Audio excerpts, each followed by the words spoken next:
Guy Verhofstadt has made a savage dig at Ursula von der Leyen as he warned democracy is seriously backsliding in 2 European Union countries. The Belgian MEP claimed the European Commission president was tied up with other problems, brutally adding that some were self-inflicted. Meanwhile, Mr. Verhofstadt said, urgent action is needed to protect free speech in Hungary and Poland. The MEP tweeted, while the von der Leyen Commission is muddling through a number of crises, some self-inflicted, the state of democracy, freedom and the rule of law in several EU countries is seriously backsliding. Act now, before free speech in Poland and Hungary goes black for good. Mr. Verhofstadt's tweet was in response to a news blackout on Wednesday by some Polish newspapers and websites in protest against a proposed tax on advertising revenue which has sparked fears of a crackdown on media critical of the government. The Belgian MEP's dig at Mrs. von der Leyen comes as Brussels has faced heavy criticism over its coronavirus vaccine rollout. The bloc plunged itself into an extraordinary row with pharmaceutical company AstraZeneca over supply shortages. The EU sparked a backlash from across the political spectrum when it threatened to override part of the Brexit deal on Northern Ireland to prevent jabs crossing the border from Ireland. Brussels was forced into a humiliating U-turn after briefly triggering Article 16 of the Northern Ireland Protocol.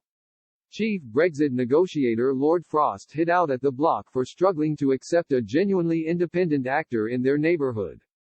He told the Lords European Union Committee on Tuesday, "We said ad nauseum last year during the negotiations that we wanted friendly cooperation between sovereign equals as our vision of the future, and that's still what we want.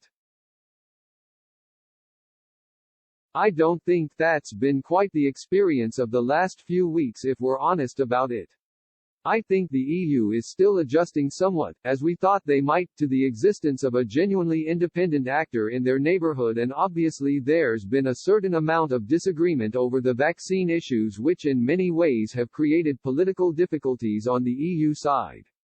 Earlier this month, Arch-Remainer Lord Adonis turned on Mrs. von der Leyen over the vaccine farce. The Labour peer shared a quote from Mrs. von der Leyen insisting the EU was right to work together on its vaccine rollout, which has come under fire for being sluggish. Lord Adonis said, "As you know, I'm a strong pro-European, but she doesn't get it." His tweet was prompted by Mrs. von der Leyen's attempt to defend the EU's slow vaccine program, compared to the UK's rollout, which has seen more than 13 million people receive their first jab.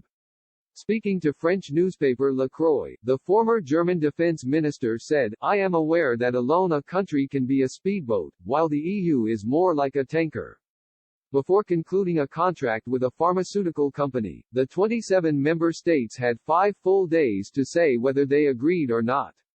This naturally delays the process. Indeed, we must constantly put pressure on ourselves so that each step of the decision-making process is as fast and efficient as possible. But I am absolutely convinced that the European approach is the right one. On these vaccines, we worked faster than usual. I can't even imagine what it would have meant for Europe, in terms of unity, if one or more member states had access to vaccines and not the others.